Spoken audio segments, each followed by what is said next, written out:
Hi friends, welcome back to our channel mom's recipe book. వాళ్ళ recipe వచ్చేసి అరటికాయ fry. మా మమ్మీ ఇక్కడ ముందుగానే ఒక 2 అరటికాయలు తీసుకొని ఉడకబెట్టారు. అందరికి డౌట్ వచ్చే ఉంటుంది అరటికాయలు ఉడకబెట్టడం ఏంటని. మామూలుగా అందరూ ఏం చేస్తారంటే అరటికాయలు డైరెక్ట్ గా కట్ చేసేసుకొని అదే ఫ్రై కింద చేస్తారు. కానీ మనం ఇలా ఫస్ట్ అవి అరటికాయలు అనేవి ఉడకబెట్టుకొని ఇలా కట్ చేసుకుంటే టేస్ట్ అనేది బాగుంటుంది. నల్లగా అవ్వకుండా ఇంకా తెల్లగా ఇట్లా ఉంటాయి అనమాట. టేస్ట్ కూడా చాలా బాగా వస్తుంది, ఇంకా పొడి పొడిగా వస్తుంది అంట.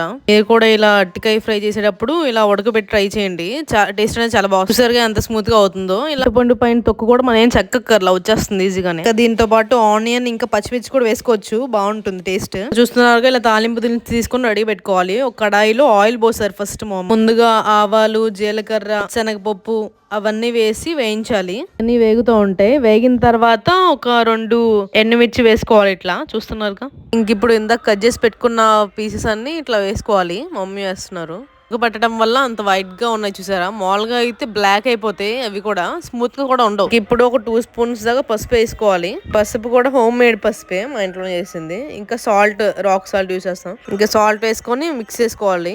ఇంక ఇప్పుడు ఆల్రెడీ దంచి పెట్టుకుని అల్లం వెల్లుల్లి పేస్ట్ అనేది కొంచెం లైట్ గా వేసుకోవాలి, మరీ ఎక్కువ వేయకూడదు, మసాలా అయిపోతుంది కదా. లైట్ గా వేసుకుంటే కొంచెం ఫ్లేవర్ కి తినడానికి కూడా బాగుంటుంది టేస్ట్ అనేది. మీరు కూడా మీ ఇంట్లో డెఫినెట్ గా ట్రై చేయండి. ఈ రెసిపీ అనేది చాలా బాగా వస్తుంది. టేస్ట్ కూడా చాలా స్మూత్ గా అంతా చాలా బాగుంటుంది.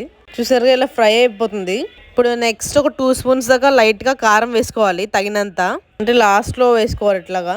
ఇంకా మిక్స్ చేసేసుకొని లైట్ గా కొత్తిమీర చల్లుకుంటే సరిపోతుంది. టేస్ట్ అనేది బాగా వస్తుంది. ఫైనల్ గా కర్రీ అనేది రెడీ అయిపోయింది. టేస్ట్ అనేది చాలా బాగా వచ్చింది. మీరు డెఫినెట్ గా ట్రై చేయండి. కమెంట్ సెక్షన్ లో కమెంట్ చేయండి ఎలా ఉంది ఏంటని. Thanks for watching our videos.